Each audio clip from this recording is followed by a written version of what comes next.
Das ist alles an Wasser, was ich jetzt noch habe. Und das gibt's morgen. Der Typ, der da gerade das Wasser von den Blättern leckt, das bin ich, Samuel. Wenigstens ein bisschen Regenwasser. Damit du bei deiner Wanderung auf dem Appalachian Trail nicht dieselben Fehler machst wie ich, gebe ich dir 12 Tipps mit auf den Weg. Elektrolyte ohne Wasser kommt schon mal nicht so gut. Der Appalachian Trail ist der längste zusammenhängend markierte Wanderweg der Welt. Über eine Strecke von 3500 Kilometern verläuft er durch 14 US-Bundesstaaten. Ich bin auf einem Roadtrip durch die USA und 2 Wochen lang alleine auf dem Trail unterwegs. Und hatte anfangs wenig Ahnung davon, auf was ich mich hier eigentlich einlasse.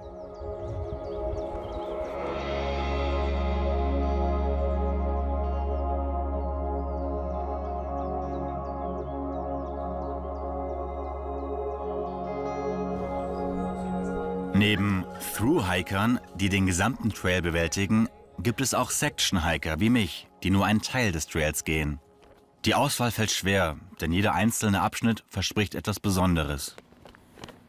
If I were you, I would get a shuttle and go do the Triple Crown of Virginia. Okay. And then from there head south to maybe the Smokies or Grayson Highlands.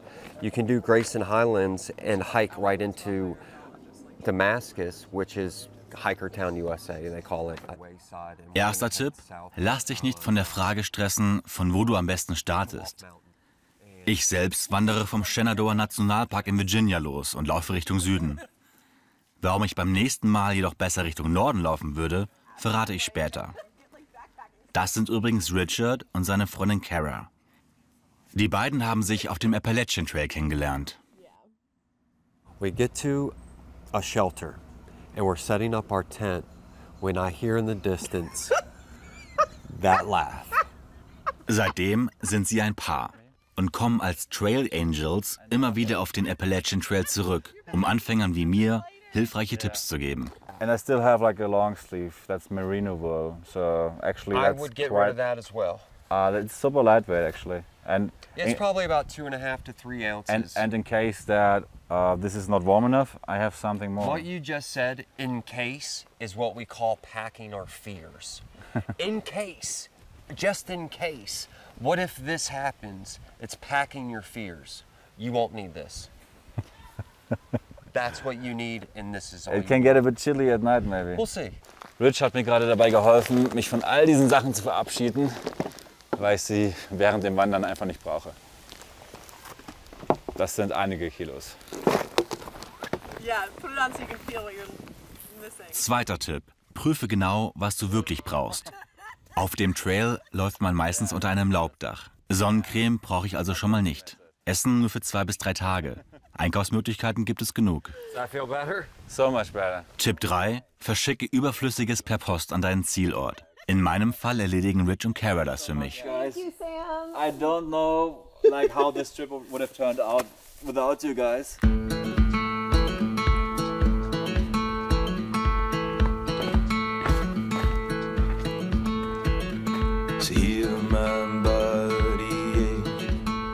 Meine gesamte USA-Reise gibt es übrigens auch in der ARD-Mediathek. Such dafür einfach nach Young Adventurers.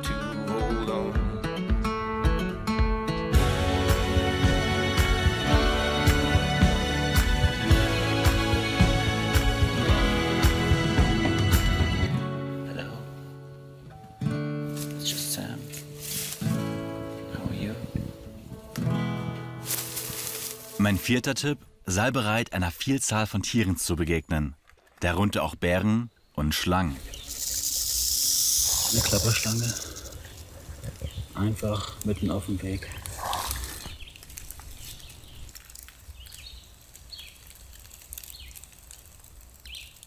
Krass, was ich heute schon alles gesehen habe. Schlangen, Rehe, Eichhörnchen, Hasen.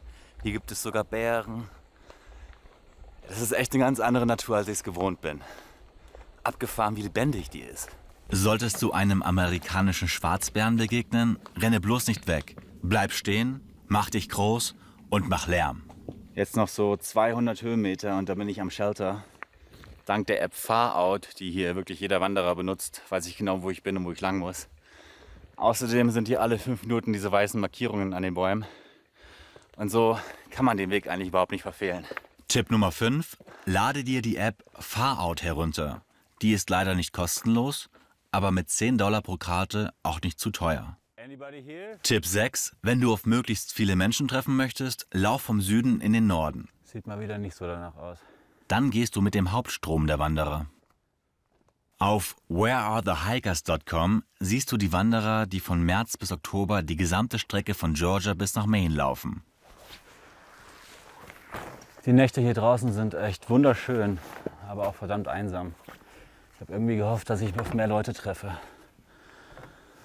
3 Nächte. Ich habe jetzt schon 3 Nächte alleine hier in der Wildnis gepennt, was auch eine wundervolle Erfahrung ist, aber mir fehlen Menschen. Es ist genug Zeit, um sich einsam zu fühlen. Und ich habe auf Section-Hiker wie mich gehofft, die dasselbe vorhaben und Richtung Süden laufen, aber das ist bisher noch nicht passiert. Aber das kann ja noch werden. Also ich versuche optimistisch zu bleiben und baue jetzt lieber mal mein Zelt auf, bevor die Sonne untergeht. 7. Tipp. Schau dir die Einträge im Shelter-Logbuch an. So werde ich vor einem Mäuseproblem in den Schutzhütten gewarnt und übernachte im Zelt. Auch wenn du alleine unterwegs bist, kann Wandern eine wundervolle Erfahrung sein. Auf jeden Fall sollte ich dieses Cape drüber ziehen, weil da hinten donnert es ganz schön krass. Also so, wie sich das da hinten anhört, könnte es gleich ganz schön runterkommen.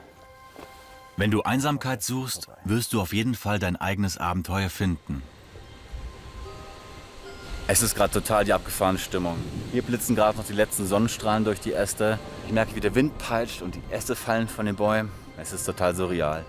Und in so Momenten weiß ich wieder, warum ich das mache. Warum ich hier draußen bin. Um was zu erleben und auch um mich selbst kennenzulernen. Vielleicht wusste ich vorher nicht, dass ich nach 3 Tagen auch einsam sein kann. Aber jetzt weiß ich es. Und es ist soweit. Der Sturm hat mich erreicht. Schnell das Zelt zu und ab unter den Shelter.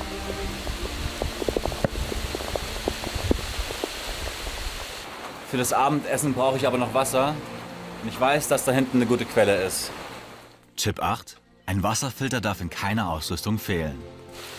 Mit Sicherheit nicht die schönste Quelle, die ich jemals gesehen habe, aber sie funktioniert. Und das ist das Schöne am Shenandoah National Park, dass man eigentlich jeden 2. Tag, wenn nicht sogar jeden Tag mehrmals, Wasser auffüllen kann und nicht so viel mit sich rumschleppen muss. Theoretisch stimmt das auch. Dass es mich doch einmal kalt erwischt hat, seht ihr am Ende des Videos. Ich esse jetzt übrigens so hier mein Chili con Carne fertig, weil da regnet es. In meinem Zelt kann ich das nicht essen, weil es die Bären anlocken würde. Und hier kommen lauter Mäuse ins Shelter. Deswegen hocke ich jetzt hier noch so kurz, ziehe mir mein Chili con Carne rein und dann ab ins Zelt.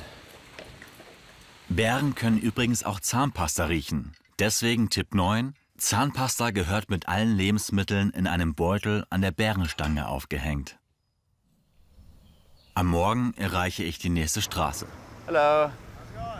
I tried to knock off some miles. I'm on the AT, on the Appalachian Trail, but I would like to continue hiking 10 miles south from here. Do you think you guys can take me down the road a little bit? Tipp 10. Sei dir nicht zu schade, auch mal per Anhalter zu fahren. Bevor es losgeht, gib das Nummernschild zur Sicherheit an einen Bekannten durch und steige nur in ein Auto, wenn du dich zu 100% sicher fühlst. Mir hat das Trampen Abwechslung gebracht, denn manchmal findet man das Abenteuer am Straßenrand. So stoße ich auch auf eine Glaubensgemeinschaft, die mich ein Stück weit mitnimmt. I can drive with you guys? Yes. Yes. Awesome. Come on down. Yep. Welcome aboard. Thank you guys. And forgive us our trespasses, as we forgive those who trespass against us. And lead us not into temptation. Die ganze Geschichte meiner Reise und was es mit diesem Krankenwagen auf sich hat, erfahrt ihr in der ARD Mediathek, wenn ihr nach Young Adventurers sucht. I wish you a safe ride to Louisiana. It's been really good ride. Die Jungs lassen mich in Waynesboro raus, ein 22.000 Einwohnernest mitten in Virginia. Auf Wanderer wie mich ist man hier vorbereitet. That's my room? And you're in 5 right here. So this is going to be your Für $30 die Nacht bekommt man eine Matratze im Stockbett, eine warme Dusche, frische Pfannkuchen und wird am nächsten Tag wieder zum Trail gefahren. Und zur nächsten Überraschung.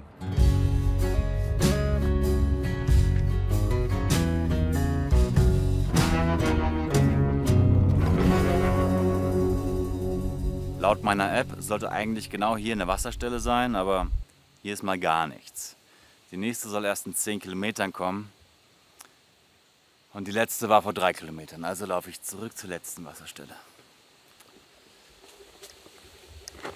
Doch auch diese Quelle ist komplett trocken. Das hier müsste sie eigentlich sein. Es ist alles trocken. Ich bin 3 Kilometer umsonst gelaufen.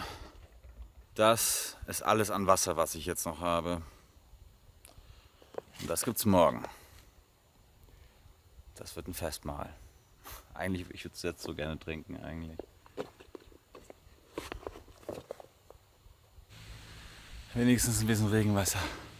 Deshalb Tipp 11, nimm unbedingt eine extra Flasche Wasser mit. Plane die Wasserversorgung sorgfältig und überprüfe aktuelle Logbucheinträge und Kommentare in der Farout-App, um sicherzustellen, dass die Quellen auch wirklich Wasser bieten. Elektrolyte ohne Wasser kann ich übrigens nicht empfehlen.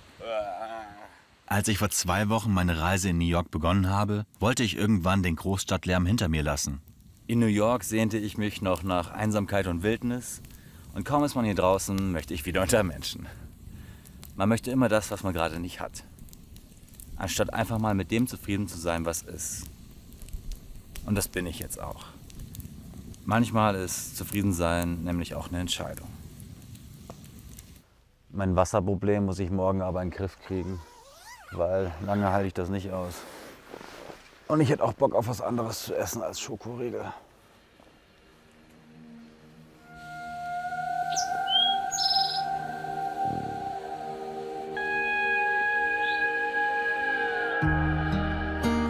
Mein letzter Tipp, bleib immer zuversichtlich, auch wenn es mal schlecht läuft.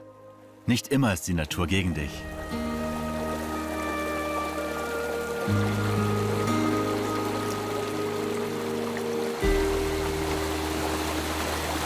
Es heißt, the trail provides, also der Trail versorgt einen und scheinbar stimmt das auch. Früher oder später findet man alles, was man benötigt. Und das gibt einem so eine Art Urvertrauen zurück.